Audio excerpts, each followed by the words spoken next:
বাড়িতে যখন চাউমিনের প্যাকেট আনা হয় তখন আমি কিছুটা চাউমিন সরিয়ে রাখি এই দুর্দান্ত মুখরোচক আইটেমটি খাবার জন্য।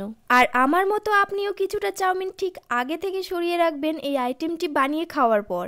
একটা বলে দুটো সেদ্ধ আলু নিয়ে 1 চামচ কর্নফ্লাওয়ার, 2 চামচ চালের গুঁড়ো, 1 চামচ ময়দা, পেঁয়াজ কুচি, ধনেপাতা কুচি, কয়েকটা মশলা অ্যাড করেছিলাম, লঙ্কা গুঁড়ো, গরম মশলার গুঁড়ো, চাট মশলা, সামান্য বেকিং সোডা আর স্বাদ মতো নুন, সাথে পরিমাণ মতো জল দিয়ে ভালো করে মেখে নিয়েছিলাম। এবার হাত দিয়ে এক এক করে চপের শেপ দিয়ে সবগুলো বানিয়ে নেব।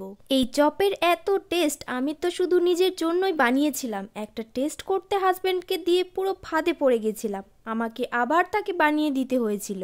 ভেঙে রাখা চাউমিনে আলতো হাতে সুন্দর করে কোট করে নেব।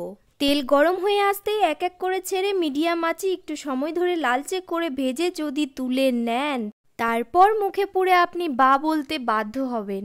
স্বাদ পুরো মুখে লেগে থাকার মতো।